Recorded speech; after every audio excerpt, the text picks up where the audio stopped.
Paul? Oh, you just turned your camera right off. Did I scare you? Paul, did I scare you? No. Peter, what's up? Charlie, what's going on? Morning, Peter. How are you? Yeah, good, thank you. Oh How my you goodness. going? Someone sounds like it's really early. Well, yeah. early. It's early here in the UK, so I'm going to keep my camera off for now. Okay. Where the fuck is everyone? I couldn't see anyone. I don't know where JP is, though. No. Oh, hang on. Oh Well, he my must have let us in. God. I have been talking and talking, saying, "What's up, Charlie? What's up, Peter?" I've said, "Paul, did I scare you that you turned your camera on and then went straight off?" And I realize now why, because I wasn't even in the fucking room. Hello, Paul. How you doing? Yeah, good, man. Good to see you. I spoke at an event, oh my goodness, many years ago, 6-7 years ago or something like. Was it after my accident, just after the accident, or was it before? It would have been. God, I feel like it was just after. Oh. Did I have a story about being hit by a car? I can't remember that. I just remember it was a great talk. Well, I can't be that good then, Paul.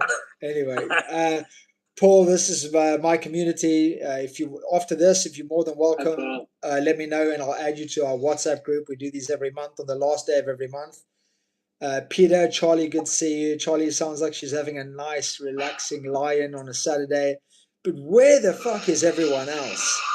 I don't know. It's bad, right? You know, it used to be every week, and then I cut it down to once a month because I thought I'd make people more hungry. And now it's once a month. And there's literally 2 of our community here and a new member, Paul. That's just absolutely shocking. Absolutely shocking. Especially when you've had every month it's the same day, last Saturday. So people have known about this for 2 years, every Saturday. Anyway, but whether there is, I once heard something very good from Tony Robbins' teacher, Jim Rohn, who's now passed. And he ran an event many, many years ago. You think he was Tony Robbins' teacher. He's gone already. So maybe it must be, I don't know, 60s or something, or 50s, maybe 60s or 70s. And he once turned up to a talk and he had 3 people in the audience and he just started speaking. And a guy kind of like laughed and then I cut him off and said, "Are you going to deliver your talk just to 3 of us?" And he said, "What do you do for a living, sir?" And he said, "I'm a farmer." And he said, "Well, if only 3 cattle turned up for feed, would you still feed them?" So I heard that many, many years ago. And I'm so glad that I did because it's never affected my energy in a room ever. Because I'm like, hey, if there's one person that's hungry, you still fucking feed them, don't you, Peter? Absolutely. Anyway, so so let's get straight into it. Paul, good to have you here. This is workshop style. It's integration, action, immersion. Have a paper, have a pen, have notes on your phone. Imagine that this is, because of the size of the room, imagine that this is a semi-private session. And I'm also streaming this. So pretend this is a semi-private session, right? We're going to go at least an hour. This is rehearsed, planned, structured, practiced, and it's really based on what I believe is one of the most important messages I can give people right now. Now, it is workshop style, but also please know that you guys can put up your hands. You can ask questions. You can write in the chat. You can engage in the, what do you call it, Peter? The emojis. The emojis, yeah. Yeah. So this is not a keynote. This is a speech, but it's a workshop experience. So I've been doing this for 20 years, over 20 years now. I worked with some of the best, etc. So it sounds very egoic to say this, but if you go look at my track record, even use ChatGPT, you'll be like, fucking hell, I get to sit down with this guy for an hour. And it's not something that I read yesterday. Everything that I'm sharing with you comes from over 2 decades of experience. I just keep refining and refining and refining and refining and refining every year. So whether you're in bed, Charlie, or whether you are at your desk, or whether you're driving, or whether you're in your office, Peter, or wherever you are, Paul, Peter and Paul. Hey, see what I did there? Just find a way to take notes, because everything that I've chosen to put in this session is very deliberate, very, very deliberate. Now, I know there might be all kinds of people listening to live and recording of this, obviously mostly recording, I hope. Who I speak to generally, there's always exceptions to the rule, but it's successful people. And when I say successful people, I don't mean that you've achieved a certain amount of money in your bank account. I mean that you're not someone that settles. You're not someone that compromises. You're always looking for the next goal, the next achievement, the next success. You define your life by success for yourself, your business, your job, your career, your family, maybe your personal goals. What is success? Achieving goals, right? Achieving goals. But if you follow me, or you're a student or client, as some of you are, you know that I believe, my humble opinion, is that the real success is not what you have or what you do, it's how you feel. So you can have all the external success in the world, but if you feel empty, if you feel low, if you feel weak, if you feel uninspired, how the fuck is that a successful life? I mean, surely people listening to this and watching this, you don't need me to tell you that having everything on the external but feeling uninspired by your own life, that is not a vision of success or a version of any real success. So this talk is about why successful people like ourselves are going after success or more levels of success, why we win externally, but whilst losing ourselves internally. And like I said, this is going to be a talk. It's going to be a transformational talk, and it's a workshop experience. So before I get started into the quote unquote content, or into the theory, or into the juice of this, I want you to tell yourself the truth. Just take a minute, right? I've worked with Peter privately. I've worked with a lot of my community privately, even in my group communities. I've worked with my own clients in there privately, and they know one thing I do a lot is get them to sit in their awareness and to sit in their truth. I want you, please, for my benefit, to allow me to get the most out of you. I want you to please, for the next hour or so, I want you to tell yourself the truth. Be really fucking honest with yourself. Because my greatest breakthroughs, including one powerful one last night about 10 p.m., crossing over into this morning, from the moment I had the insight to the moment I took action on the insight, it's when I'm radically honest with myself. This is when the biggest changes happen in my life. Like asking yourself a question like, why have I decided to settle? You know, if you just sat with that question, find somewhere in your life where you've decided to settle, even unconsciously. Maybe you didn't make a conscious decision, but unconsciously you realize now in reflection that you settled in that area of your life. Maybe look at your partner and ask yourself, is this really it? Is this really the greatest person I can be with? Or look at the greatest relationship in your life. In this physical world, look yourself in the mirror. I created some content last night called The Man in the Mirror, inspired by the Michael Jackson movie. Yet to put it out on social media, but it was about this, the man in the mirror. Look yourself in the mirror, man, woman, whatever your pronoun is, however you class yourself, just look yourself in the mirror and ask yourself, is this really it? Like, look at your skin, look at your health. I look at my health. I've had a hard knock fucking life, but I look at my life. I never look at my life as over. I always look at, hey, I can just keep getting better and better and better. Hey, call me a delusional optimist, but I believe anything is possible. So when I look at myself in the mirror and I ask myself, is this it? I'm like, no, I want to look younger. I want to look more vital. I want to have healthier cells in my skin. And that's just from a purely physical point of view. But look yourself in the, like, ask yourself, is this it? Look at my hair. You know, I had to get my hair cut before this session. Why? Because I asked myself, how can I look even better? I'll never have a nice, fresh cut. Hope you guys can see it, because it bloody went out of my way to get it. Thank you. In Thai, you say, in Thai, handsome means law. Mark means a lot. And I said Law to man. Chai, come. Yeah. Oh, yes, you're in Thailand. I forgot. Let's catch up Yeah. outside of this. But yeah, look, I always say to the barber, you say, okay, mate? I say, lo, mark, which is very handsome. And everyone in the barber or the salon laughs. So yeah, guys, can you commit? Guys means women and men to me. Can you commit to telling yourself the truth? Awesome.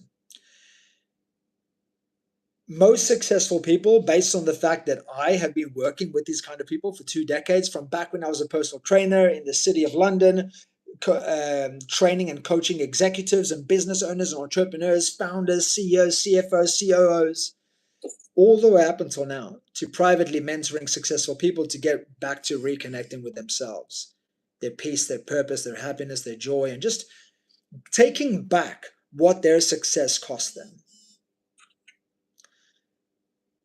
Everyone that I've ever worked with, I've found out something that is a theme or a common denominator. And it's that we are really fucking good at performing.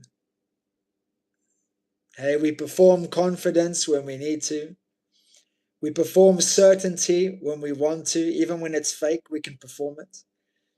We can perform strength when we're broken.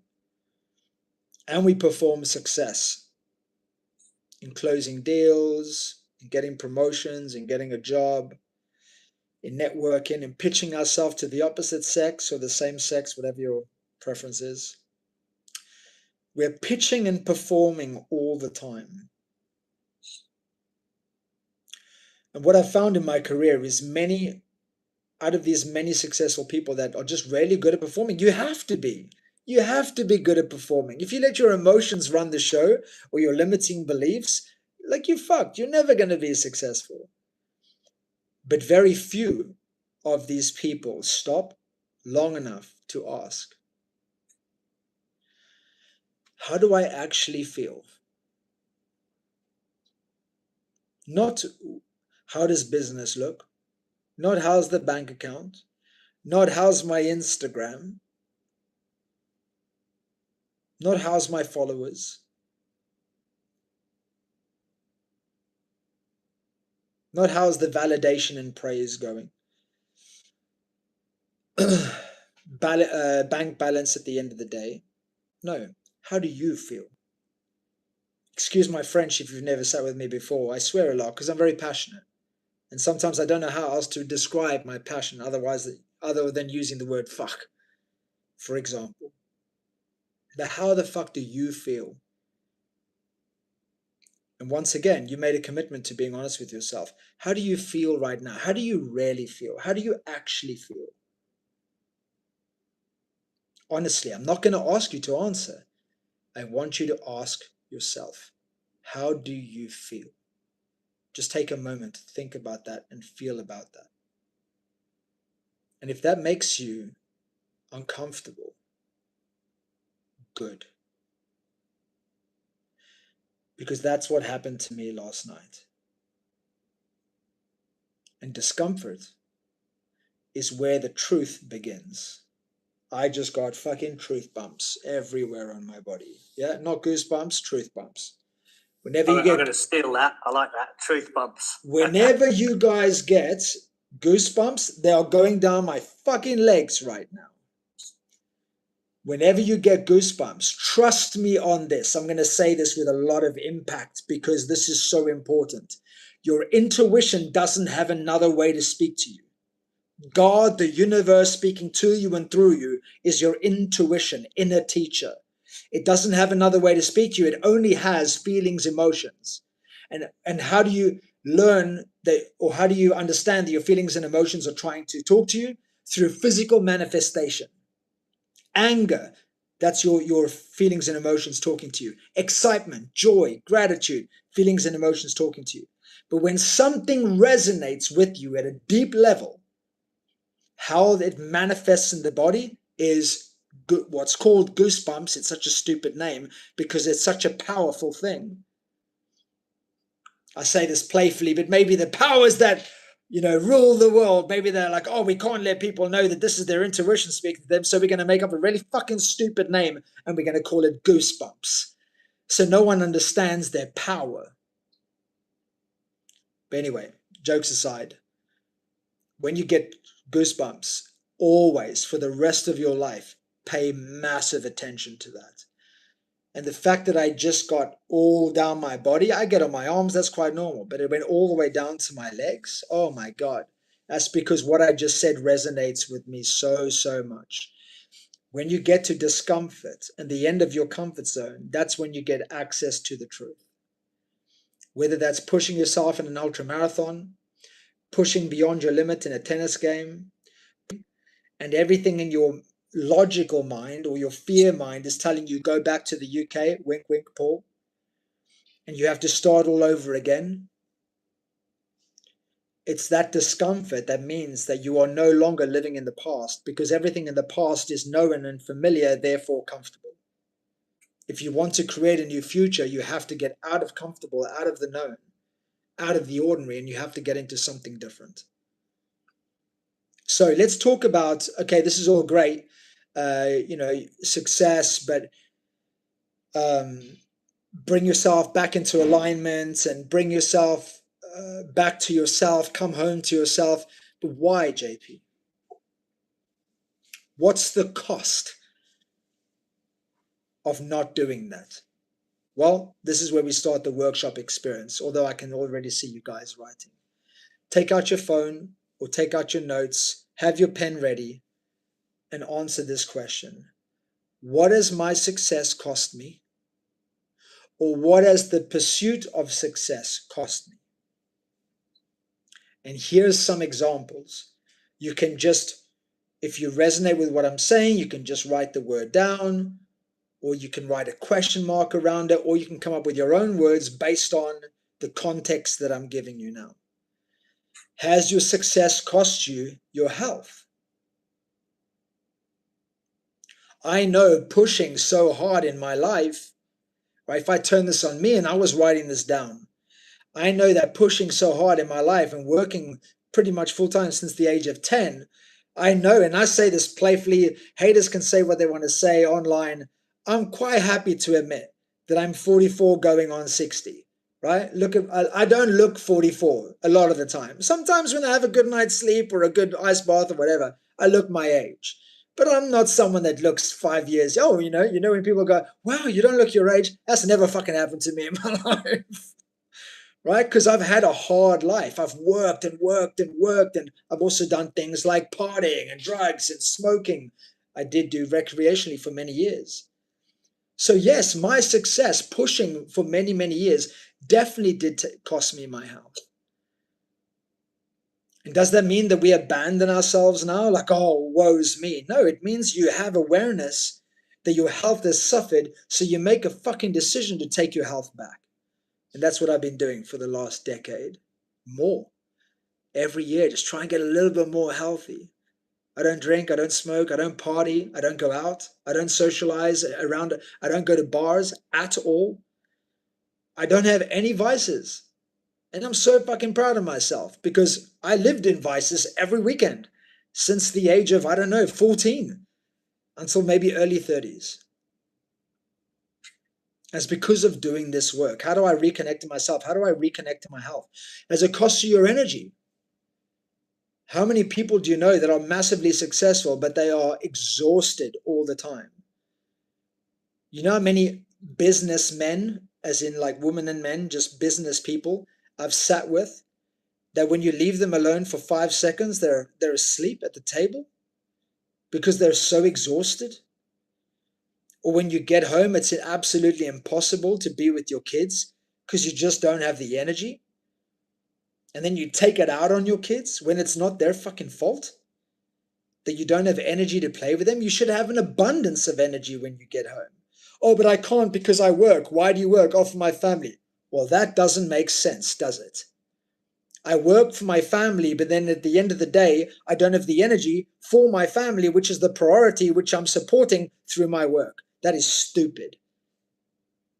You should have more energy for your family than you do have for your work. Unless, of course, there's exceptions to the rule, right?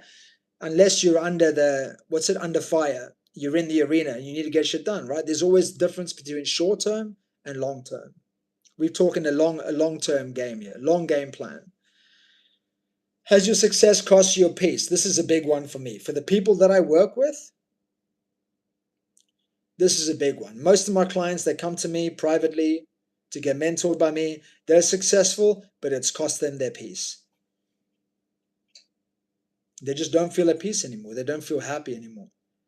And maybe as a result of that, of their energy, their health, their peace going, they're angry, frustrated, they've lost their marriage. Maybe it's cost you your relationships. Maybe it's cost you your marriage. Maybe it's cost you a relationship that was turning into a marriage and it didn't even get there because you were so obsessed with success.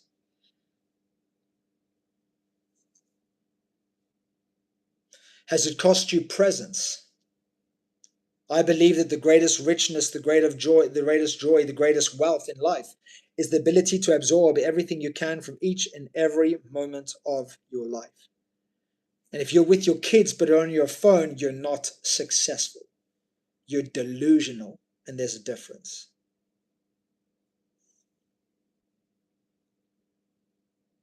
If you're going to be here, be here.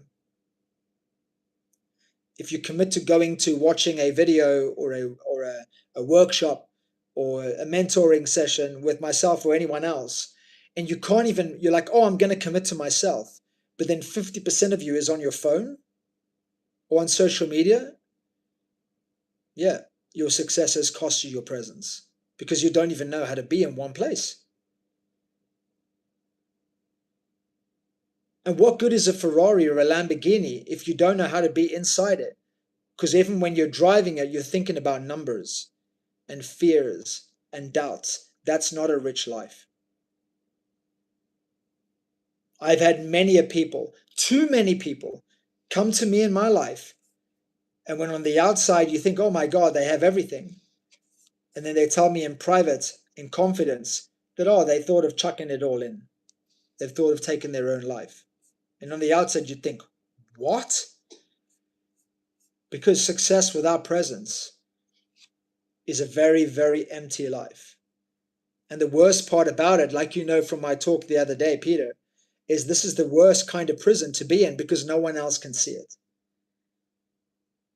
You have all the success, you think you should be happy, but you're not, and you don't know how to tell people because you think they're going to fucking judge you because you have the car, you have the house, you have the wife, you have the husband, you have the things that other people have, but you still feel so empty.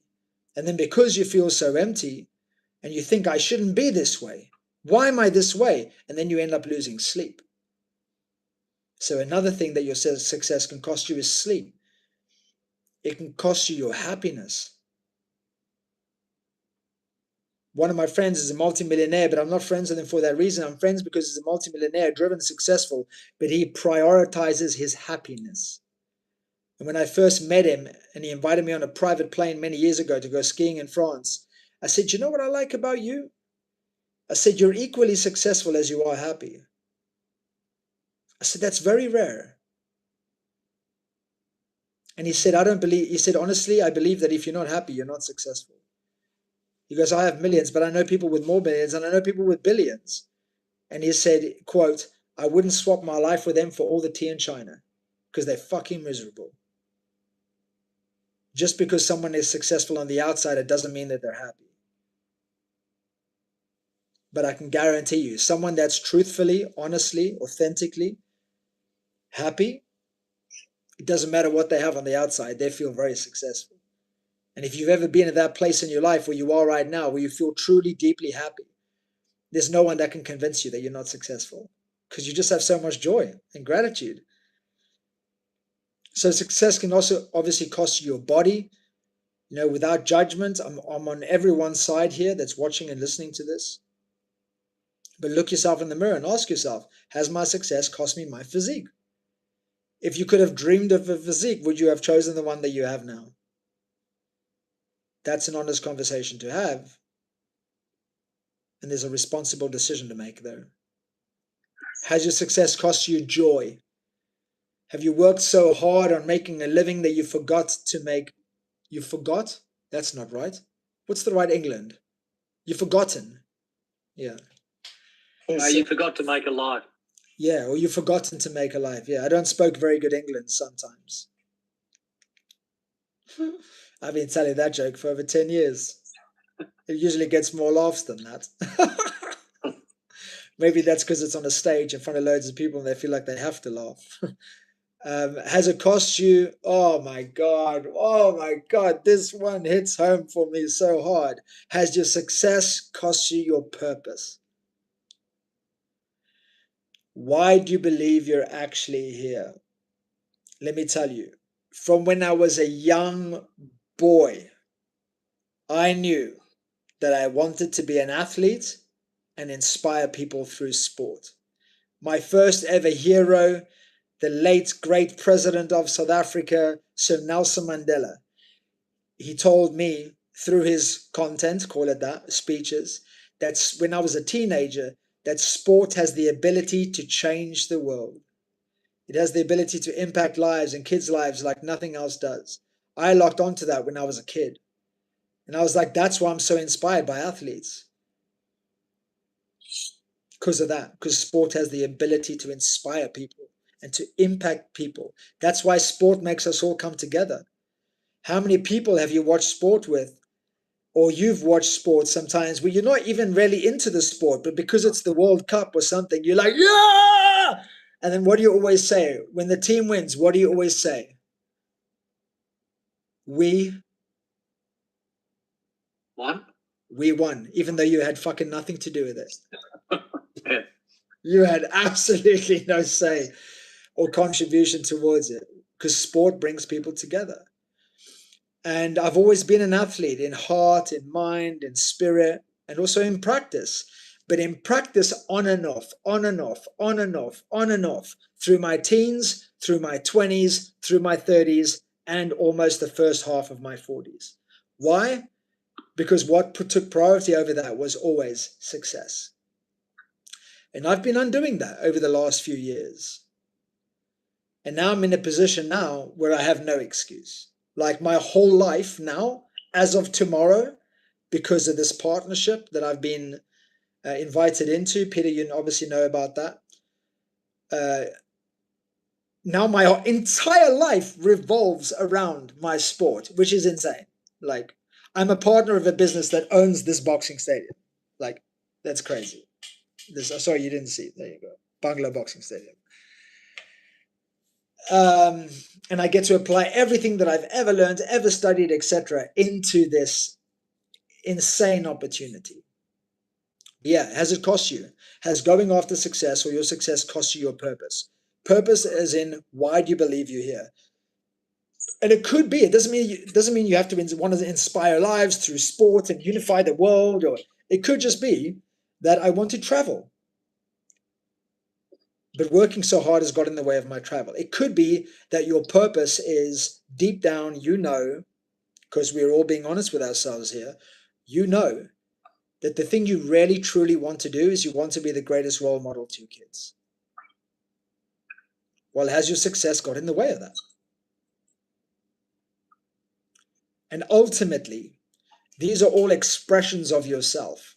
Your health, your peace, your marriage, your relationships, the relationship with your kids, your happiness, your body, your joy, your spirit. These are all expressions of yourself. So ultimately, success can cost you connection with yourself. So don't overthink it, just write. If you haven't finished, just finish up now. I'll give you a few more seconds. I'm just going to have some water, oat milk, oats, and protein.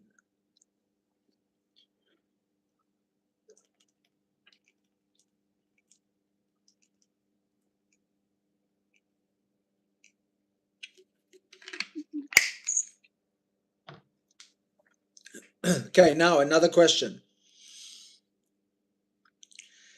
This is deep, okay? You might have to put your hand on your heart for this one. What part of yourself, oh no, you write down these words. What part of myself have I abandoned whilst building my life? What part of myself have I abandoned whilst building my life?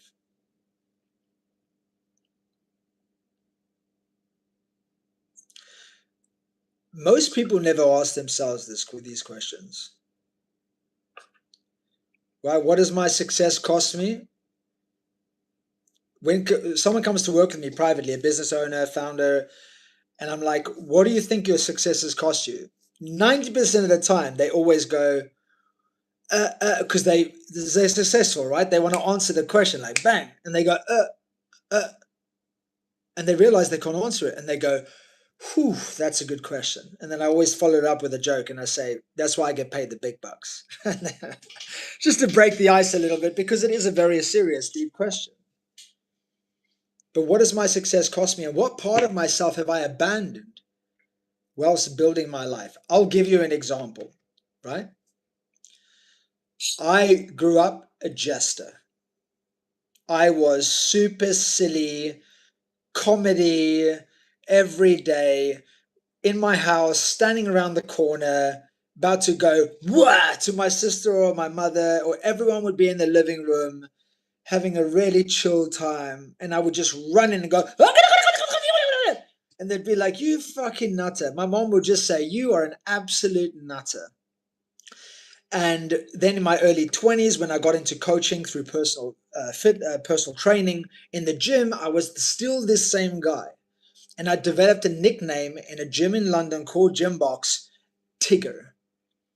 And people gave me this nickname, my clients gave me this nickname, because they said you were just fucking bouncing off the walls all the time. But no one knew me. I was just a personal trainer in the gym. And then I was just doing what I loved. And then I started going after success. Going beyond just, I was early 20s. I just want to do what I enjoy. Then it was it's about scaling. It's about marketing. It's about, leverage. It's about credibility. It's about status. And I got caught up in the success trap. And guess what happened, Peter? Guess what happened, Charlie? Guess what happened, Paul? Guess what happened, Dominic?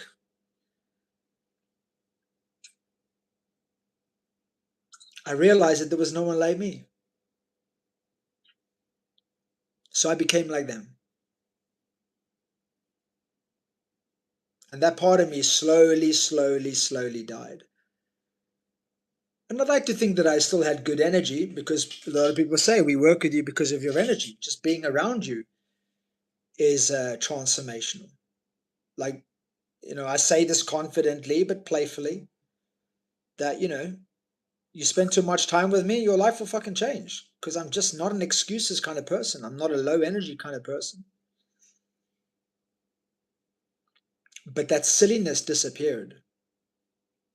And I'm so fucking committed to bringing it back. And I have done over the last couple of years. People will see like this random karaoke video of me. And a lot of people are thinking that have already given up on their potential.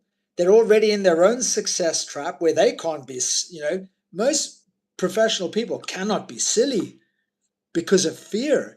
They're in the success trap. They're in the performance prison behind the bars, kept there by their own mind. And the warden of fear is standing there saying you can't get out because they're scared of judgment. They're scared of losing their job. They're scared of losing their clients. I was one of those people until I wasn't.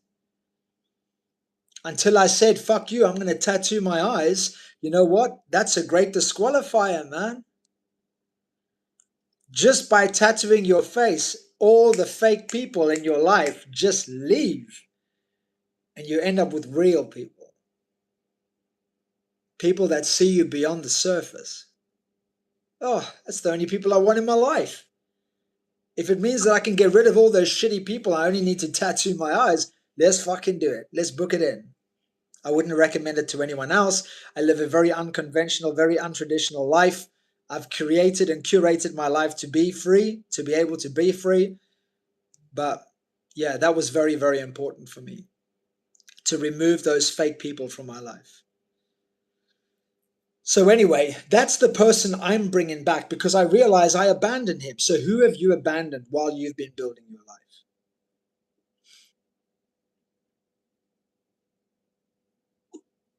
One day I woke up and I just realized through asking this question and doing this work, I realized that I'd become disconnected from that version of me. So maybe doing this work now, or maybe you keep this in your awareness, and maybe one day you've realized that there's a part of you that you've disconnected to. And at the end of the session, if you want to share anything, you're more than welcome. So obviously for our Google Meet, I'm also streaming this and the recording of this, obviously, as well to our community, Iron Monk and Spiritual Gem. If you know me, you know me. If you don't, my name is Jean-Pierre de Villiers. Everyone calls me JP. My nickname, I have two nicknames, Spiritual Gangster, which is basically just someone that's deeply spiritual. I was a Buddhist monk before, but also I'm very much a hustler, hence the name Gangster. I don't play by other people's rules. I create my own rules. I don't conform. I don't compromise. I hate the word compromise. But also my main nickname, my alter identity that I chose to create for myself to get beyond my own past, my own trauma, my own limitations, is the Iron Monk. Right? Iron Monk. That's my alter identity. If you want to know how to create your own alter identity that removes all of your limitations, where you can, through presence work and meditation, you can step into this version of yourself, which means you can attack all your goals in your life without all the bullshit and without all the negative voices, without the saboteurs, without the gremlins on your shoulder telling you that you can't do it. If you DM me or message me, I will send you that talk. It's about a 40-minute talk or 1 hour talk explaining how to do that. But for the last 20 years, let me give you quick my story. Grew up in Cape Town, South Africa. Wasn't the worst or the best life, but I had a lot of suffering around me. A lot of bullying, a lot of people turning on me, lack of safety, lack of certainty, lack of structure, 8 different schools, 2 boarding schools. Father tried to commit suicide 7 times until when I was 13, when he was successful. My mother couldn't really fend for us. We almost went to foster care. At one point, we were going around selling chocolates door to door to put food on the table. And by the age of 10, I realized that if I wanted to have a life even close to other kids, like sweets and treats, I needed to go to work. And I've been working since the age of 10. I still went to school, still finished high school, barely made it. But every single weekend, every single school holiday, I was working. My childhood ended very quickly. And maybe that's why, in reflection, why I still do a lot of crazy shit today, because I didn't do enough as a kid. But because of that suffering, I decided that I didn't want to accept the life that was given to me, presented to me. I wanted to create something better. My grandfather was from the UK, so I moved to the UK, went on a journey of self-discovery and success. This led me to be a DJ because my other passion is music. And that only led me in the wrong direction because I was doing it all on my own. And I didn't realize the power of thoughts, habits, and environment. And I had the wrong thoughts, the wrong habits, the wrong style, lifestyle, the wrong environment, the wrong people. And by the age of 23, I was a full-time DJ, DJing around Europe. And I was more miserable than I'd ever been. So I went on a journey of, hey, if I can get to the UK on my own on a flight by myself on my own for the first time ever, leaving my country on my own, and then end up where I am now. If I can do that by myself and get life wrong, surely I can get life right. So I went back to the UK where I was living from Riga, Latvia, where I was DJing. And I said, I'm going to decision by decision get my life right. I'm just going to study. I studied music. I was a full-time DJ. I studied cycling in my teens, became semi-professional. So I thought, okay, why don't I study how to get life right, how to win at life, how to thrive, how to be successful. And I've been doing that ever since. But at first, I just did it for me. I just did it to save myself. I didn't want to be a coach or a speaker or a mentor or a teacher. I just wanted to save myself because I knew in that hotel in Riga that if I don't fix my life, I'm going to end up like my father. Because my father had the wrong thoughts, the wrong habits, the wrong people, the wrong environment. And when I fixed myself, when I saved myself, when I took myself on a new trajectory, a new direction, by the age of 25, 26, I was preaching to all my friends, man, change your habits, do this, affirmations, incantations, journaling, goal setting. I was just teaching everything that I'd learned. And my friends are like, man, you've completely changed. But two, you're so passionate about this. And I was like, yeah, man, because I can't save my father's life. My father is gone. But imagine if I can help other people. And I made a decision in a gym in London that that's what I'll do for the rest of my life. And for over 2 decades now, I've been working with high performers, successful people like my father, like myself, successful DJ, but unfulfilled. Successful but unfulfilled. Successful on the outside, but empty inside. Achieving on the outside, but out of alignment on the inside. First, it was high performers, leaders in business. Then it became entrepreneurs, athletes, executives, and then it became business owners and founders. And throughout my career, I've noticed something fascinating. That, when you're generally not successful, it's quite easy to talk about your suffering with people. But most successful people suffer in silence. And that's why suicide is so high in successful people, where people are so shocked. Oh my God, I can't believe this person had 500,000 followers, or they were the CEO of this company, or, oh my God, so-and-so's husband passed away. What? And he was successful and he had 5 kids. Yeah. Because successful people have to suffer in silence because they don't know how to tell people that they feel the way they do, even though they have what they have. But feeling this way doesn't mean that you're weak. It doesn't mean that you're broken. It means that somewhere along your life, you've lost yourself. You've lost yourself. And you don't know who you are anymore. Because you've lost yourself in the pursuit of your career or success or achievement. So when you're not in your career, you're not at work, you're not feeling successful, or you're not achieving, every day that's not happening, you wonder, who the fuck am I? Who am I? Or when you lose your job or you're in transition between businesses, you're like, I'm so low because I don't know who I am. Yeah, that's because you've defined yourself by what you do. The problem is when you define yourself by what you do, when you don't, you're not. And I understand this because, like I said, I've lived this myself. I even got caught up again in it in my 30s until the universe gifted me with a hit-and-run collision with a car on my bicycle. And I was forced to stop and question everything again. But on and off, I've spent years chasing achievement, pushing harder, doing more, hustling, trying, really emphasizing the word trying to be more successful than I already am. And from the outside, people thinking, wow, JP's smashing it. He's doing so well. He's nailing it. He's conquering coaching or speaking. But at times, internally, all I could feel was that I was still searching for meaning, searching for deeper fulfillment.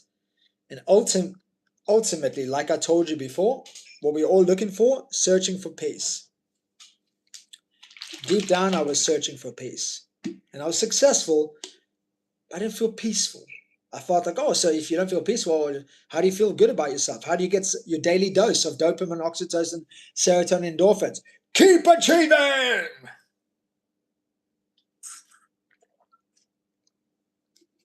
Like I discussed with Peter in my community yesterday, it doesn't mean that you abandon your achievement. That's what life's about. But for fuck's sake, at least enjoy it. At least be present to your achievements. Bring the joy back. If you've lost your joy, if you've lost your peace, is it really worth it? Write that down. Ask yourself that question all the time. If my goals cost me my joy and my peace, are they really worth it?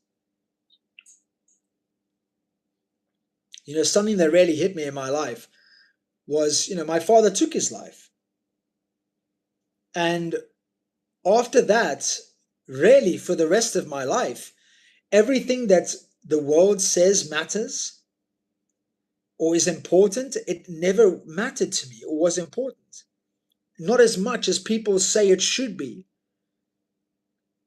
Because my father chose to leave, and he had a meaning attached to that.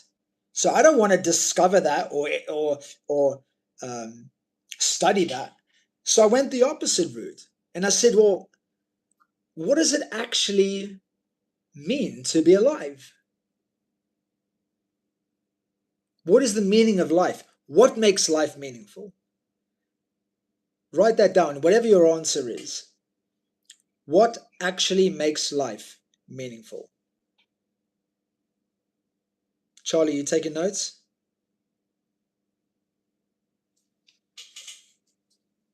I am on my phone. Good. Is there anyone else in the room with you? Yeah. Hi. No, I've got my headphones on. Oh, right. I thought we had an extra guest. What actually makes life meaningful? Next question. Why do we suffer? This became like the foundation of my studies through my 20s and 30s. Why do we suffer? Why do my dad suffer? Why do people thinking of unaliving themselves? Why do they suffer? When I'm at my lowest, why am I suffering? When people come to me, why are they suffering? I've spent 2 decades studying this and the answers to these questions. Why do successful people feel so empty? Why, when I'm successful, do I feel so empty? And these questions sent me on a life's journey, and I will study this for the rest of my life. Look, don't get me wrong, the vehicle may change. It's changed many times, many times. As of tomorrow, tomorrow's Sunday. As of Monday, it's changed. And probably the biggest transition, no, absolutely 100% true, the biggest professional transition in my life. But the mission is still the same. Find out how we can thrive. Find out how we can live our full potential. Find out how we can be our best. I've studied psychology, performance psychology, sports psychology, neurolinguistic programming, spirituality, plant medicine, Buddhism, Islam, Christianity, religion in general, like Taoism, endurance through being an athlete, martial arts through being a fighter and a practitioner of Muay Thai, Thai boxing, discipline and consistency I've studied and preached and teached on for so many years. Healing, shamanic healing, physical healing, spiritual healing, emotional, mental healing. I've studied human behavior, why we do what we do, why we don't do what we don't do.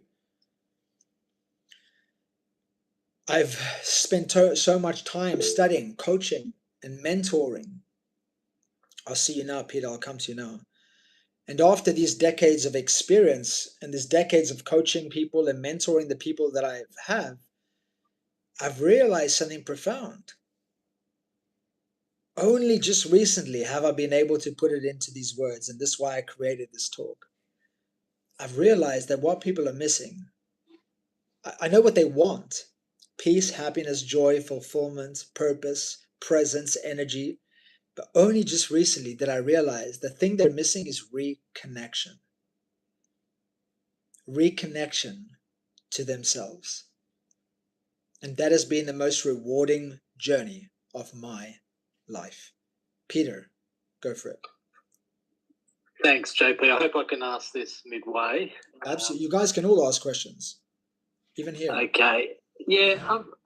Just when you're saying about the success trap, like this, do you think a lot of it is about successful people moving towards a more balanced life, like literally creating moments in their diary where they don't thrive for the next achievement, sugar hit, but they schedule in a nature walk, or they go on holidays with their family? Is it a case of moving towards that as well, do you think, to try? Are you saying the case as in the better alternative? Well, to still be successful, but by moving towards a more balanced life and not being obsessed with the P&L of success and, making money and all that. Do you think that's also part of the battle? What do you mean part of the battle? Well, in trying to find happiness if you're feeling unhappy as a very successful person, is it literally a case of scheduling in more activities that make you happy, I guess? Absolutely. So everything that I've just discussed, you're not successful if you're disconnected from yourself, disconnected from your joy, your peace, your presence, your relationships, your family, etc. It's getting all those things back while still being successful and chasing more success. Then you're truly successful. So if my success doesn't cost me my joy, I'm joyful and successful. If my success doesn't cost me my marriage or my relationship with my children, now I have great marriage. I'm so close to my kids and I'm successful. That's ultimately the greatest success. And taken from psychology or sports psychology and performance psychology, there is a theory called, it'll come to me. Obsessive versus holistic passion. So if someone in business, let's use performance psychology, which is mostly business related as opposed to sports psychology. Performance psychologists will go in and work with someone that is lost their health, lost their confidence, lost their certainty. Maybe they're addicted to something, and they'll realize that this person has what's called obsessive passion. And that's passion applied to only one area of life. So what society teaches us is to be all in, all in, all in. And this is when business success comes at costs and consequences of the other things that really matter. So obsessive passion, applying all your energy and time and everything in your life to one area, results in the other areas being neglected, and then your confidence goes down, your well-being goes down, your health goes down. So the alternative is harmonious passion, where let's say the performance psychologist works with that person and they'll say, what makes you you?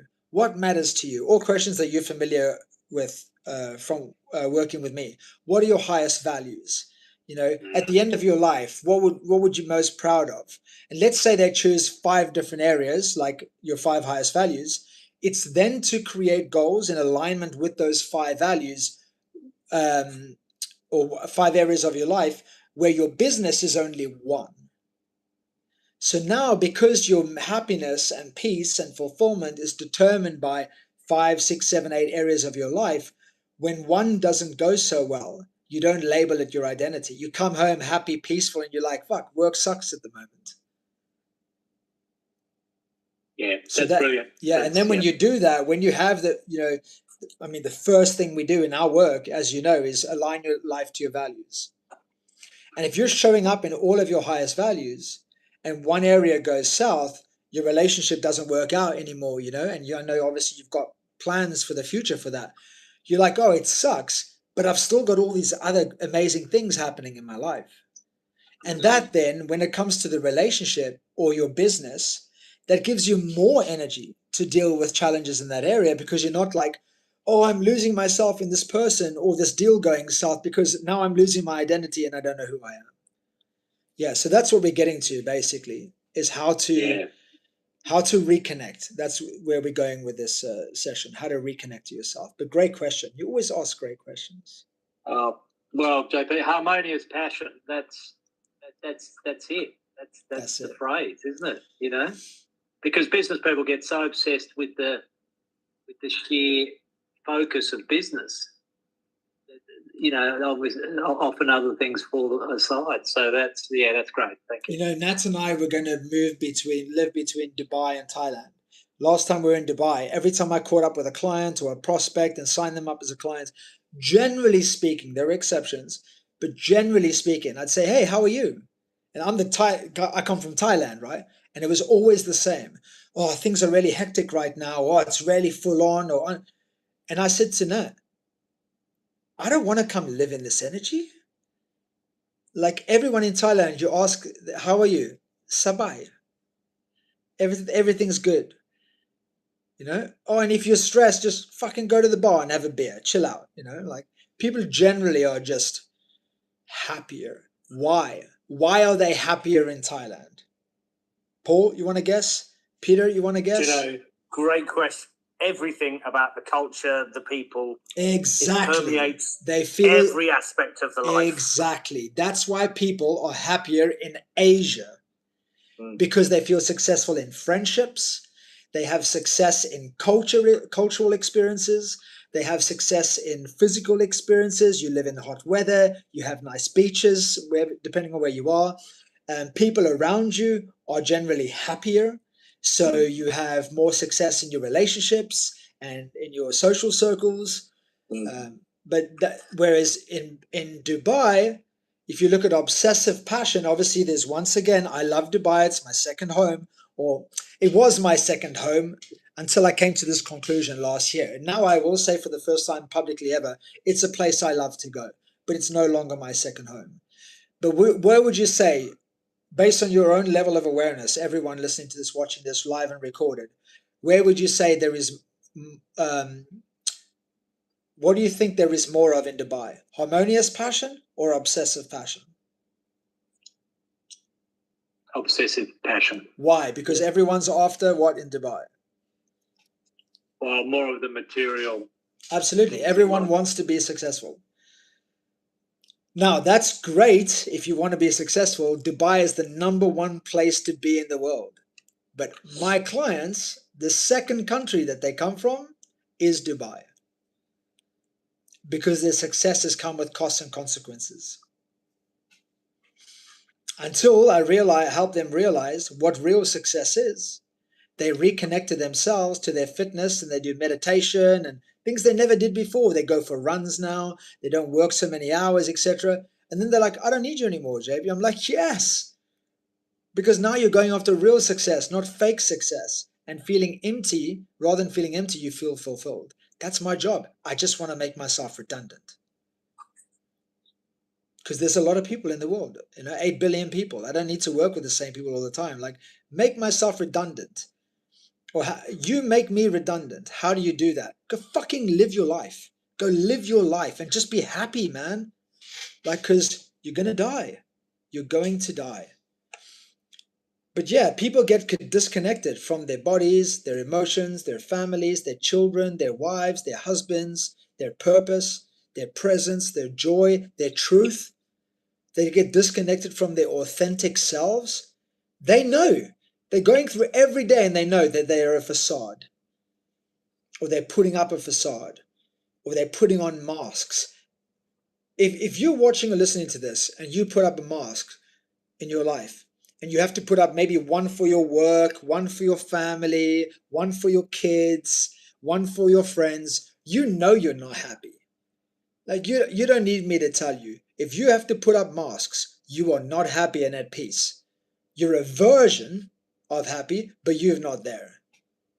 Because happiness is when you live free from the opinions of others, free from fear of who you should be, have to be, must be, and you just live your life the way you are. I've just seen your comment. That's awesome. Someone just said, you look like the guy from The Antwoord.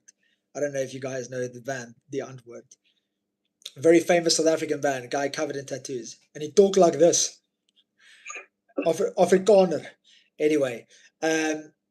Yeah, so who do you know? Think about this. Who do you know in your life that's really good at performing, but no longer knows how to live or how to feel alive? Just think about that. Do you know anyone? Do you know someone in your life that's really good at performing, but they've forgotten how to really live, be present, be joyful? And just like when you look at them, you know they're successful, but they don't look alive and well.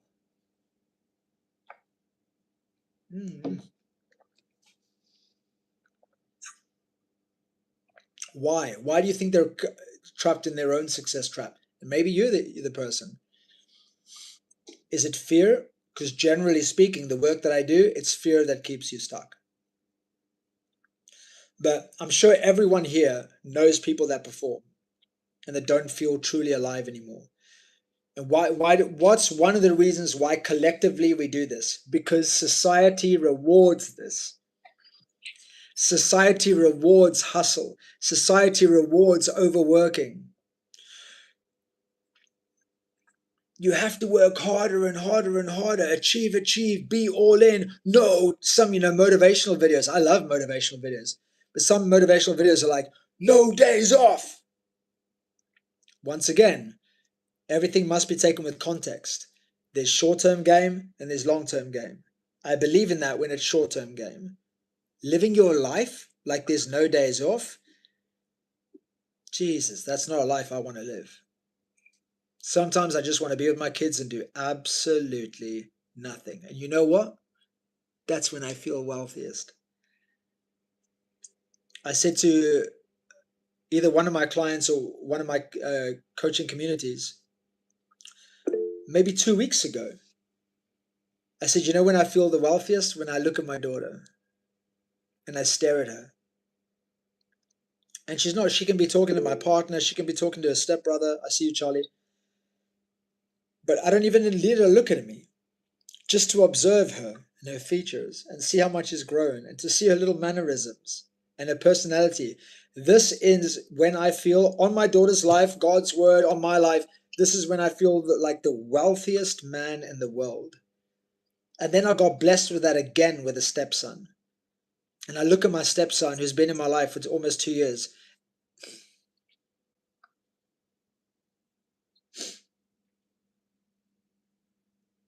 And I look at him and I'm like, you're so beautiful. You're such a, okay, he's naughty fucking shit. But he's so beautiful. His character, his personality, his curiosity, his inquisitiveness. He's such a beautiful boy. And with our 5-month pregnancy, I just said to Nat yesterday, 6.5 months, sorry. Oh my God, it's coming so close. I said to my partner yesterday, I said, I can't wait to see his face.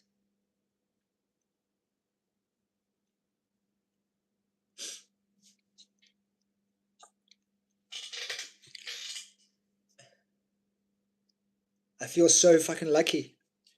I just don't know how anyone can not want to be a parent.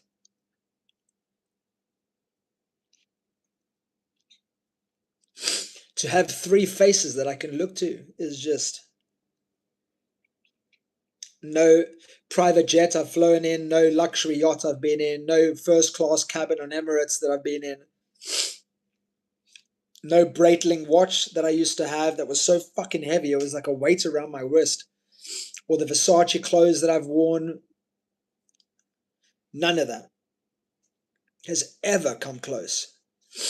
Or coaching a company where I got paid £250,000 for 12 months of coaching, over $300,000 from one client. None of that ever came close to what I got from learning how to be present. Oh my God. But yeah, I had to go against what society says. Because you can feel deeply disconnected from this feeling that I've just shared with you. You can live so deeply disconnected from that and still be praised in life. And that's when you get caught in the success trap. Because you keep getting praised and honored and appreciated for your hustle and your achievements and your external successes. You can destroy your health in the process and still be called ambitious. Oh, he's so ambitious. Yeah, but look at him. She looks like shit. Oh, that's okay. They're successful. Wow, they're so inspiring.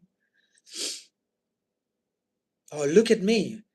And I get up in the mirror, I get in the shower, and I think, oh my God, what happened to me? But that's okay. Yeah, I've got rolls everywhere, and I can barely get up the stairs, but that's okay. I've got money in the bank. Yay me.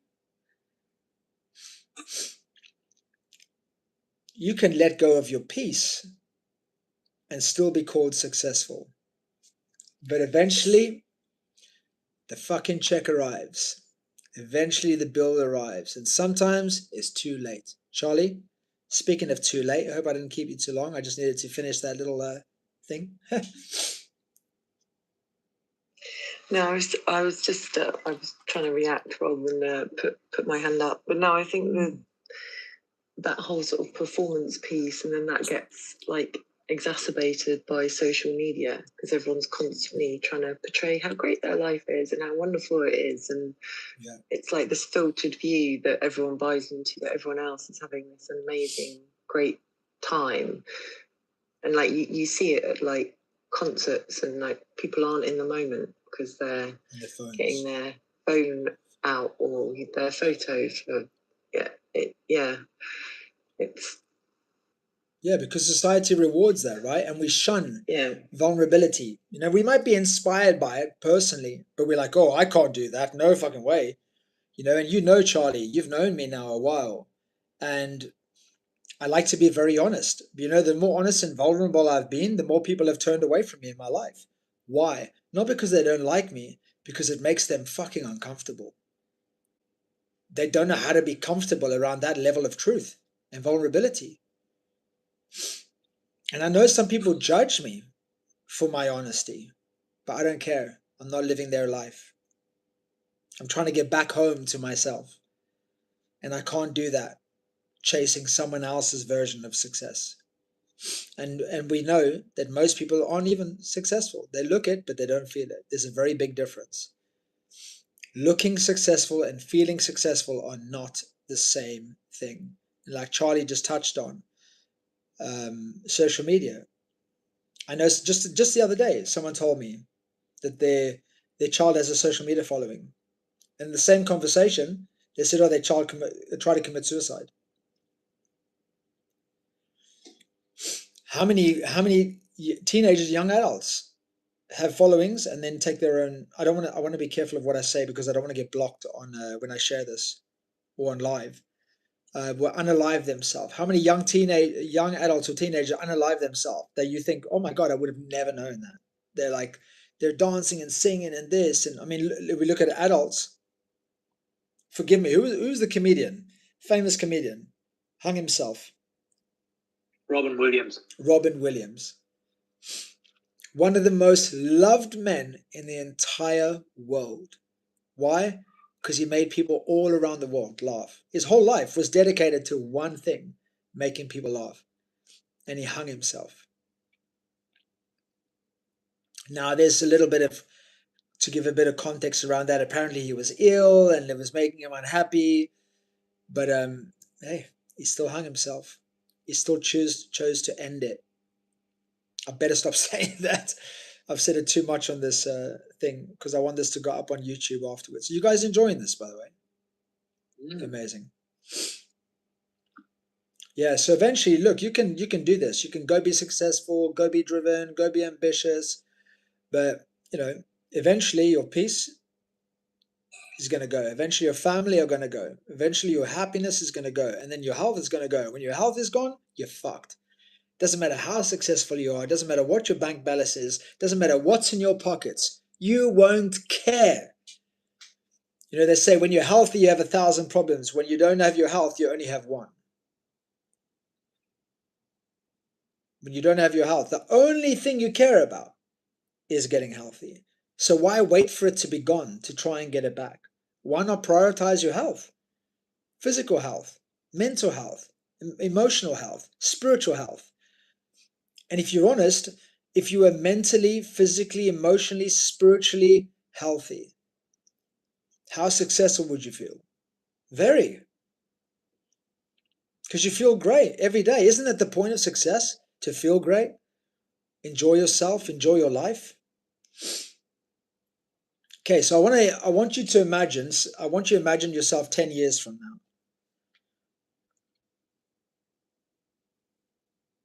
Maybe close your eyes and imagine yourself 10 years from now.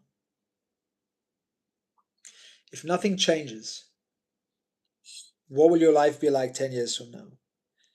Same thoughts, same habits, same decisions, same inconsistencies,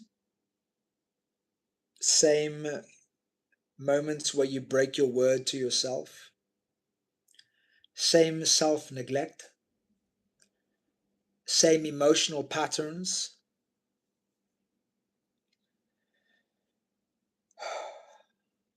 same disconnections, same stress, same fears that you may have, same anxieties where you may have anxiety.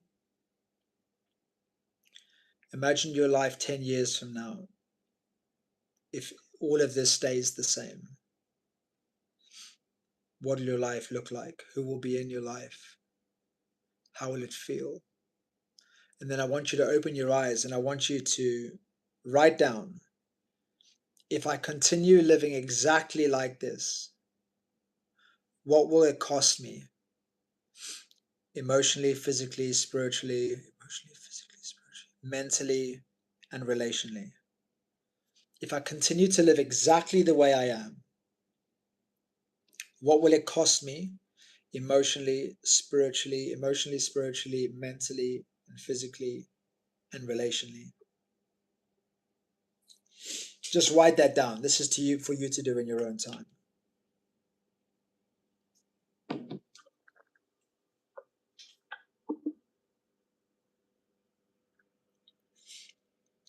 Okay, you got that? Okay, now write this down. What would happen if I reconnected with myself? What would happen if I made a declaration? I drew a line in the sand. I put a stake in the ground. I made a commitment to reconnecting to myself by improving my energy, my body, my habits,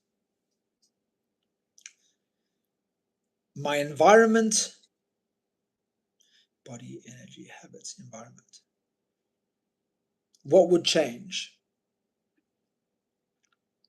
What would change in the way that I think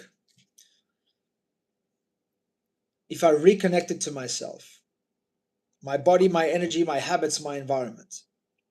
What would change in your physique? What would change in your diet? What would change in your marriage? What would change in the connection to the people in your life, friends, colleagues? What would change with the relationship with your kids and your presence? What would change in your confidence if you reconnected to yourself through meditation, through fitness, through mindfulness, through getting out into nature? What would change in your leadership if you reconnected with your heart? What would change in your happiness if you reconnected to your soul and your purpose and why you believe you're actually here? The conversation that we're having today isn't about becoming more successful. It's about becoming more connected. It's about becoming more whole. That's what this conversation is about. I want you guys to feel as whole as possible, like I want to feel as whole as possible. By reconnecting to myself, I want to feel as healed as possible. Because what society says and what social media says, the biggest fucking lie in the world is that more achievement equals more fulfillment. Once I've achieved enough, then I'll be fulfilled. But fulfillment isn't found at the end of a highway. It's not found at the end of an achievement. Fulfillment is found through alignment. Success without alignment feels empty. It creates emptiness in your life. Success without alignment to yourself, through reconnection to yourself, your values, your mission, your purpose, your goals, your health, your body, your energy, your presence, your relationships, your family. Success without that feels fucking empty. I had a client once in the UK. He had an Aston Martin DB9. He had a Country Manor. He had his own financial fund. I think he had like £9 million of his own money in his fund. And he was miserable. He did 3 months with me, 12 weeks. And afterwards, his number one obsession was his family. He fixed his marriage. He strengthened the relationship with his kids. And he sold the Aston Martin DB9 because he thought it would make him happy. And it didn't. And he said it was too fucking uncomfortable, and he bought himself a Range Rover. He's like, I don't need it. I don't need it. I asked him, what changed? You very successful man, you. What changed? He said, you know what, JP? Because he's a very, high profile guy, very successful, hardworking, driven, etc. He said, let me come back to you. Let me really carefully think about what has changed for me. And he came back to me a few days later and he said, you know what? I thought about it. He goes, what's changed is I'm happy. But if you don't do this work and you don't question what real success is for yourself, you'll just keep going. You'll keep going faster. You'll keep going harder. You'll keep going bigger. And internally, just keep becoming more disconnected and more broken. More disconnected and more broken until there's no strength left in you. And then either you just survive for the rest of your life, you just exist, or you even opt out, or you drown yourself in numbness so that you don't have to feel that emptiness. Like people in all of our lives, where they drink every day. Why do you drink every day? Because then you don't need to feel, baby. You don't need to feel the emptiness when you've got beer in your belly.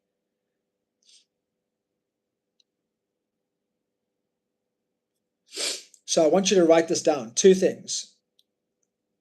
What version of you does the world see? Just like brainstorm this in your own time. What version of you does the world see? Secondly, what version of me do I experience privately? What version of me does the world see? And what version of me do I experience, as in feel, privately? And if you do this honestly and openly and courageously, you will notice a gap. But here's the exciting thing. Suffering ceases to exist when you close that gap. Notice the gap between what the world sees and what you're experiencing internally, privately. And then get to work at closing that gap, because that's when your suffering ceases to exist.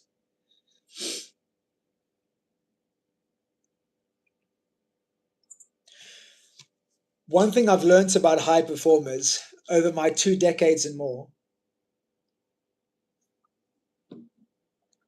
forgive me, of working in psychology and physiology,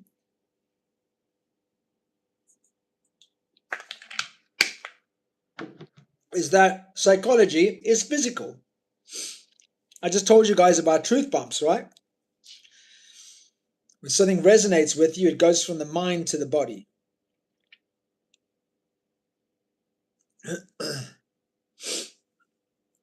It's physical.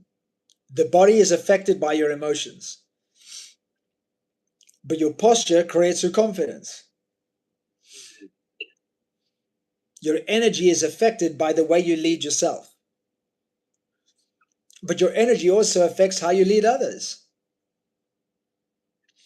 And here's a big one. Write this down. My nervous system affects my decisions. Make it your obsession to live cool, calm, collected, and confident.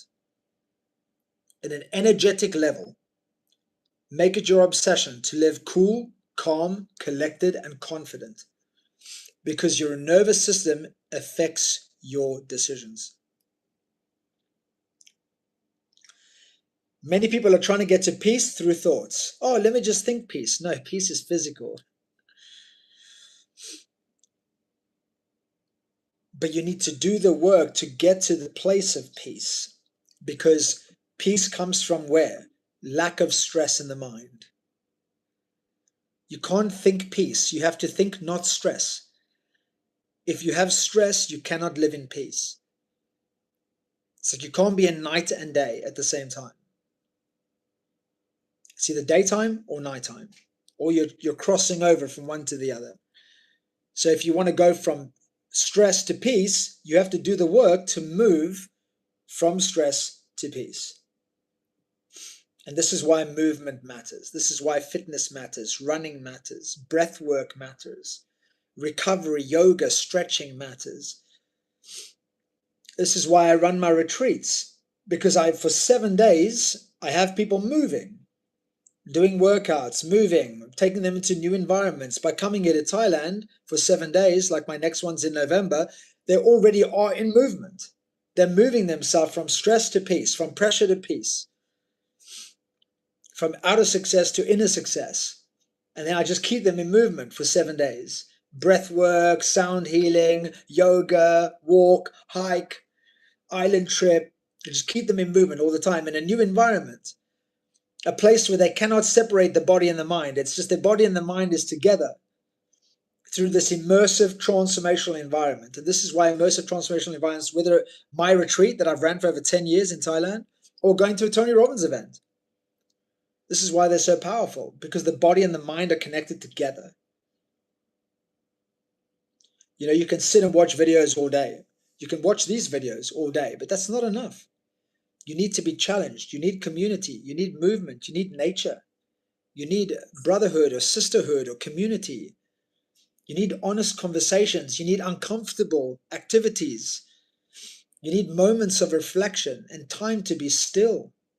Places where you can connect the mind and the body. Can I connect the mind and the body? Connect the mind and the body. This is where your power is. This is where transformation is.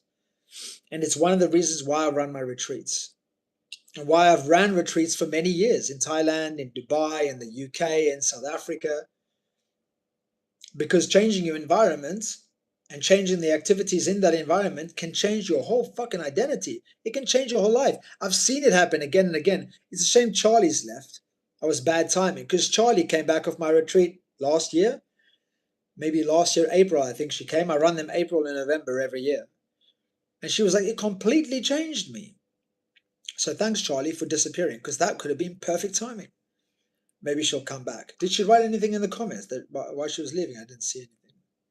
Yeah, she has to go and pick up her son who's playing football. Gotcha. I didn't see it. So, what really matters? If faith success or external success isn't real success, what is real success? Your highest values, the things that really matter: your family, your health, your body, your peace, your health, your physical health, your mental health, your emotional health, your spiritual health, love, unity, compassion, kindness, presence. These are real successes.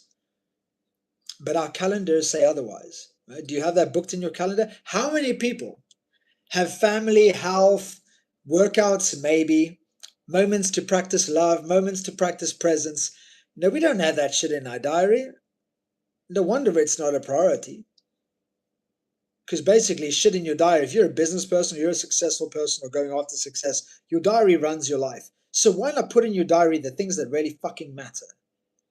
And then watch your life change. Because what we prioritize gets done. So what does your success cost you? Identify what that is. Bring that stuff back into your life. Is it health? Is it physical health? Is it fitness? Is it cardiovascular fitness? Is it you've sat for years behind a desk and you don't have mobility anymore or flexibility anymore? Open your calendar. Look at the last month, and that'll tell you how your life is. And then create a new life by putting in the next month what really matters to you.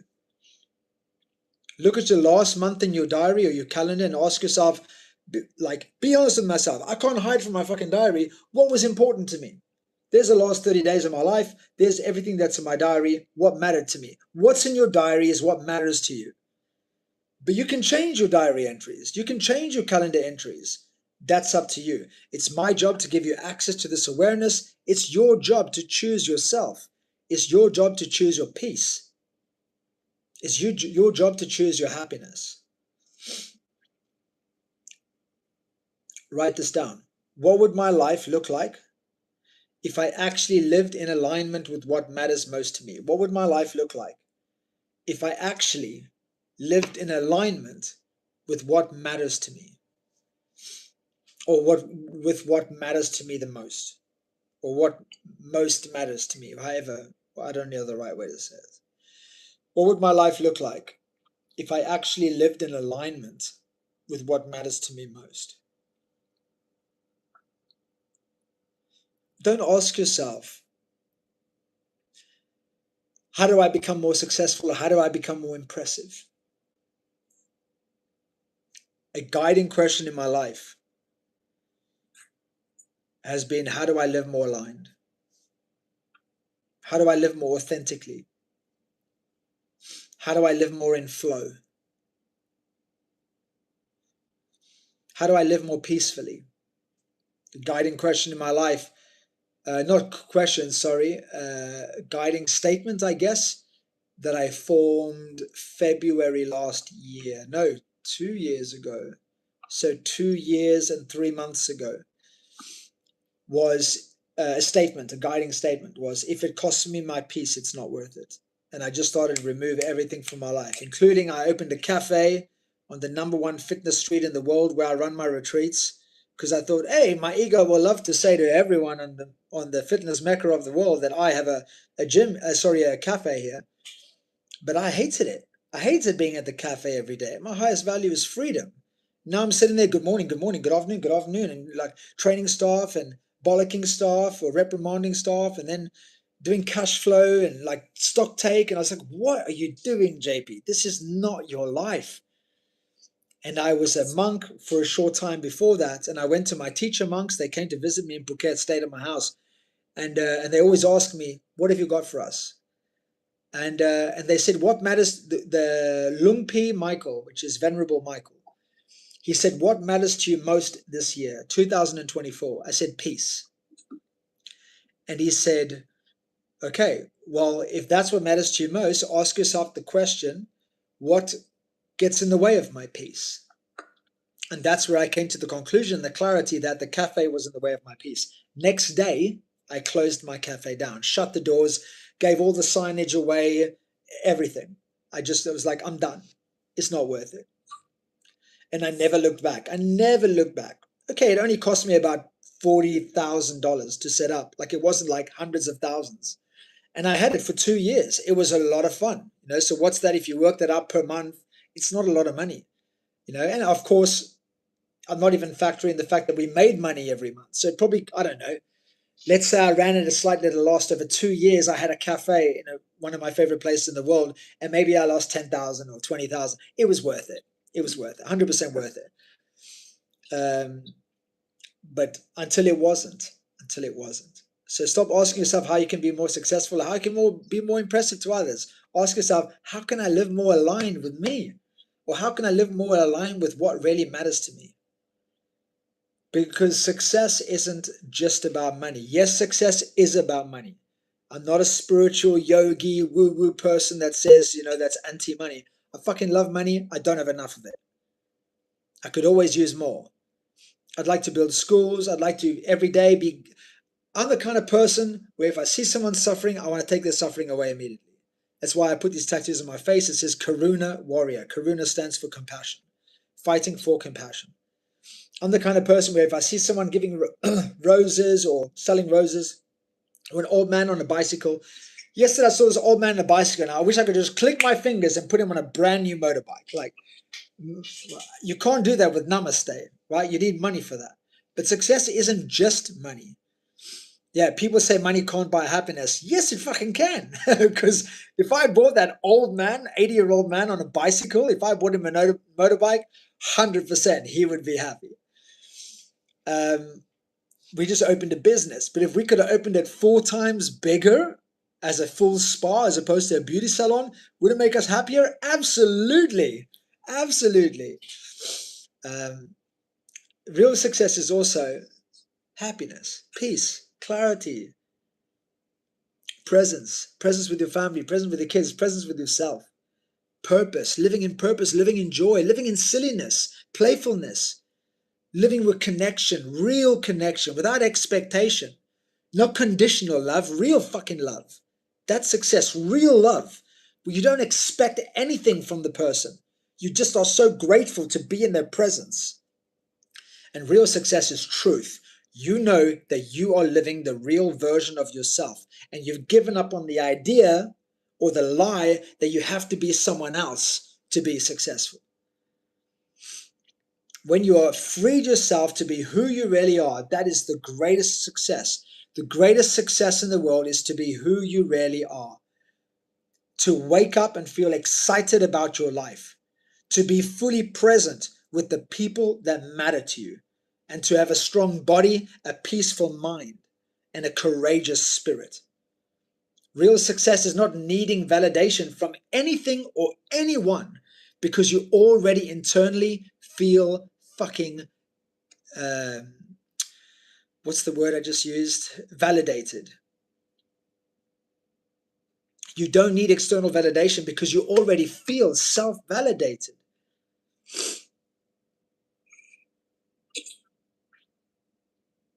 There's, I don't know if you've heard, you know, the author Stephen Pressfield, No. War of Art. Oh, I've heard of that. I've heard of that. I've heard of the book. Yeah. So amazing book. So he talks about the War of Art and also this concept of resistance in our lives, that which is stopping us being our real self.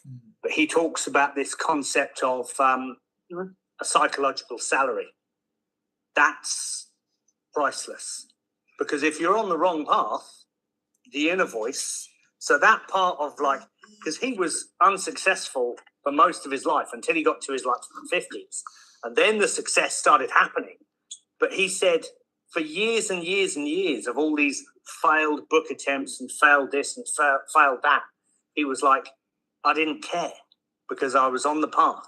So the psychological kind of salary, that was the self-sustaining. Could you send me that? Could you send me the name in the Instagram? Because one, I love reading.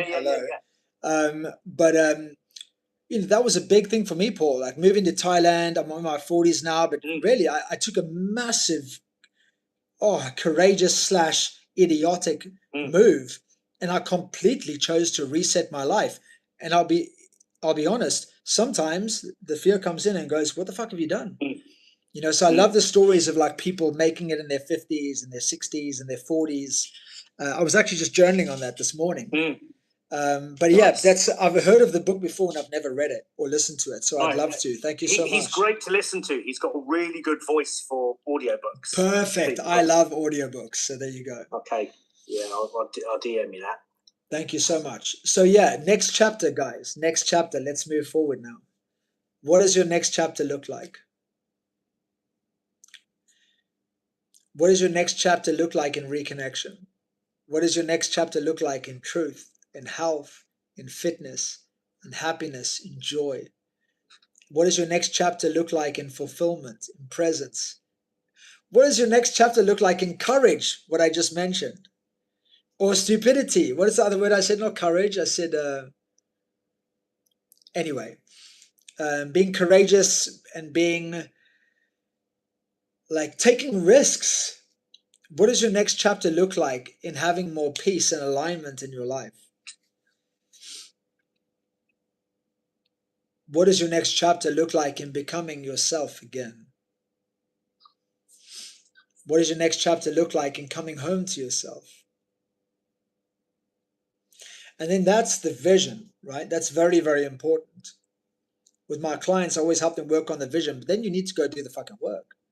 You know, it's ask, assess, adjust. That's how you rescue yourself. That's how you change your life. Ask. That's what we've done. We've asked questions. We've assessed by doing actual physical exercises, but then you need to adjust. You need to go away and do the actual work to change your life. So what habits do I need to stop? What habits do I need to start doing? What environments do I need to leave? What environments do I need to move towards? What conversations do I need to stop having? And what conversations do I need to start having? Who do I need out of my life? And who do I need in my life? Hopefully I'm the latter. Where have I had low standards that I need to let go? And where do my standards need to raise? Like, what do I need to raise them to? Identifying your old standards, and then the next chapter, new standards. And then what other actions are there that you know you need to take? Because it is about action. I've spent over an hour and a half talking to you about awareness, but you've not committed to any action.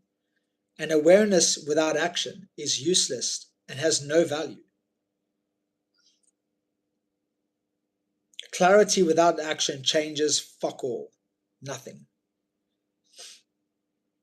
Clarity without action changes nothing. Now, how many smart people do you know that can't fight themselves out of a paper bag? Or they know everything, and you're trying to, oh, I learned this thing, oh, I know that already. Or, what are you studying all this stuff for? I don't know if it was Peter or someone else, but someone else, like a little bit older than me, recently in the last year said, oh, my family have been like, why are you so committed to this work? Like, because you're not. So I'm not growing from you. So I need to go grow some. One of my kind of favourite times to call people out is when people are moaning, and I try and give a solution. Have you tried this? And they're like, yeah, I know that. And I'm like, are you doing it? Are you doing it? Action over awareness. Absolutely. Action. People are like, oh, I've been to Tony Robbins. That doesn't mean anything if you're not fucking applying it. Yeah. Literally, I was talking to a room full of business owners. We're talking about marketing campaigns and all this kind of stuff. And someone said, yeah, I know that. And I literally went, hands up. Out of all you business owners, there's like 20 of them. How many of you guys have got an active, live marketing campaign for sales right now? 2 people put their hand up out of a room full of 20. And I'm like, that's why they're there. That's why they're there, man. Too many people are in awareness, too little people are in action. But that's what, when we go to a room or we go to a talk or we go to a workshop or we go online and we watch a podcast, I don't think people are looking for more success. They're looking for more of themselves. And they're trying to close the gap between where they are and who they really believe they are, what they're capable of, what they deserve, etc. And that's probably why you guys are here, and why, the thousands of people that will watch the different versions of this in recording and on YouTube, etc. That's why they stayed right until the end, an hour and 40 minutes almost. Because you recognize that too, that you want to come home to yourself, that you want to live more in alignment, that you want to live more purposefully and live more for purpose than you do for profit, but reap the profit because you're living so fucking purposefully. You're living so on purpose. Maybe you miss a part of yourself. I know I missed my silliness. I know I missed my jester self. So I brought him back. I was tired of performing for other people. Let me tell you, I was fucking tired. And I know there's people that speak on the biggest stages. I'm not going to mention their names. Look, I have been with the top of my industry, all the way up to Tony Robbins. Jack Canfield knows me, Lisa Nichols knows me, but also locally in Dubai and coaching and in the UK. Sorry, in coaching in Dubai and UK. Most people know me. But I was tired of fucking performing, man. I couldn't do it. I couldn't do it. I just wanted to be myself. Like to me, that's the greatest success in the world. I just want to be myself. Leave me the fuck alone. If you don't like me for who I am, get the fuck out, because I'm done performing. What part of yourself do you miss? Is there a part of yourself that you said goodbye to years ago that actually you didn't want to do, but life forced you to do? Or your career forced you to do, or your family forced you to do? Bring him back. Bring her back. Maybe a part of you is surviving right now, but you actually want to start fucking living. Like, come on. Like, I know I'm surviving around, even though generally people know I'm massively into fitness, I am nowhere near who I could be as an athlete. I know that. I've known from a young age that I have an extraordinary ability when it comes to fitness. But I've been comfortable with where I'm at, because where I'm at, generally speaking, is already top tier for my age at 44. But I know in my mind, this is why I told you it's a horrible prison, because only you know about your suffering. I know that I'm nowhere near. And hopefully you guys can witness me coming home to myself in this area and witness me going to new levels that no one has ever seen. Because I, like you, am in this work. I might be at a different level to you in certain areas. You might be higher than me in other areas. But I'm in this same work. And it's why I do this work, because I'm so passionate about it. It's why I run retreats. It's why I mentor people privately. It's why I speak at events in 24 countries. It's why I keep going back, being hired to speak in Dubai for corporate events and masterminds. It's why my whole life is designed about helping people reconnect with themselves. It's because my permission that I've given myself is to have a mission based on not on business, not on marketing, not on selling, not on external validation.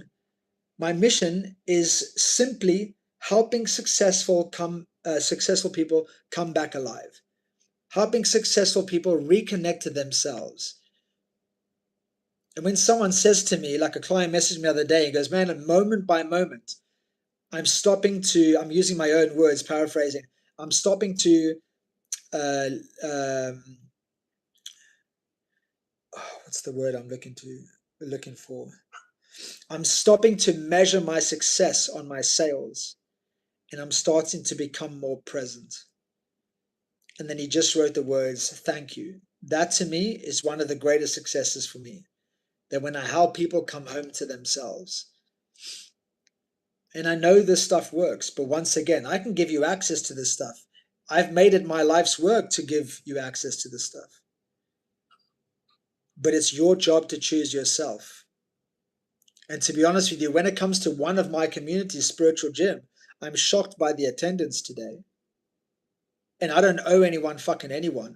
I'm not going to convince someone or spend my life convincing someone that they need to do more in their life. You know, I've given them months, years of notice of when this call is. It's always the same fucking day.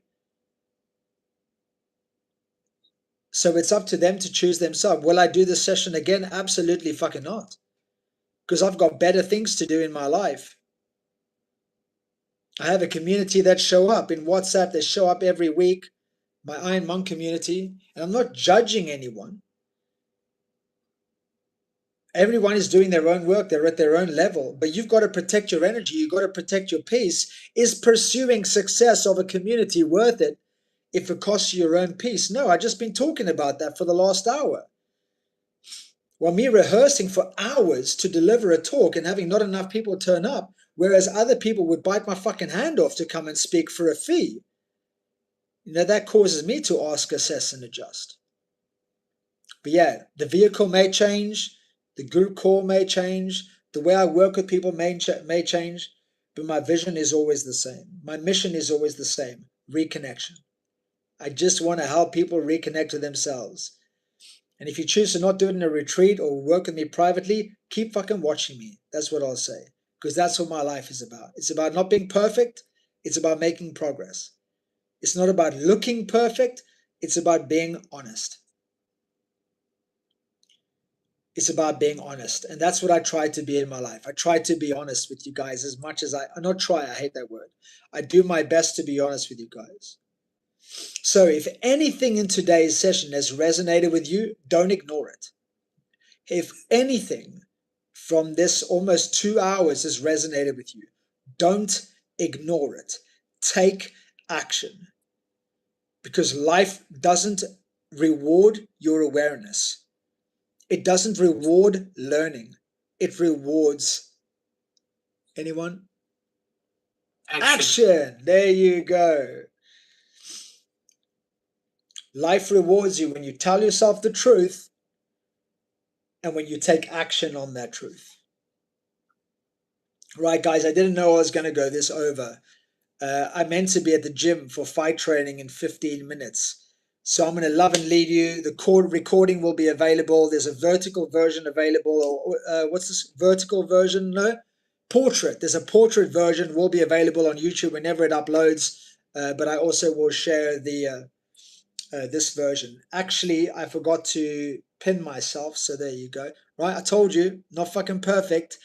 I forgot to pin myself. So now the only version available is the portrait version on YouTube, where it's just me speaking and I'm not showing any of my guests or members here. Paul, great to see you as a guest.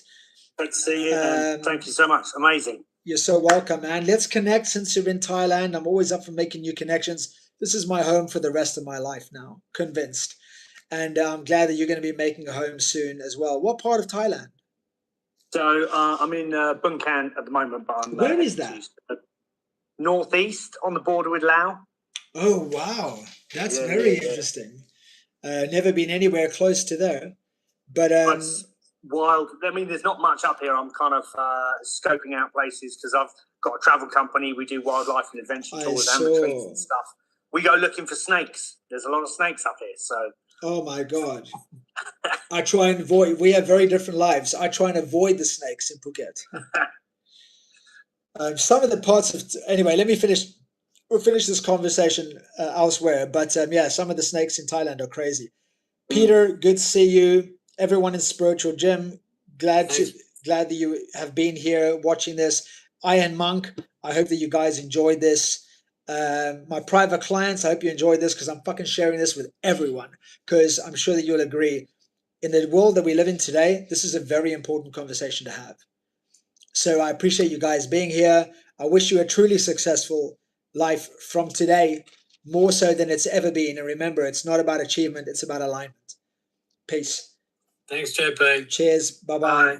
Bye. Cheers. Bye. Peace out. Before my battery goes dead.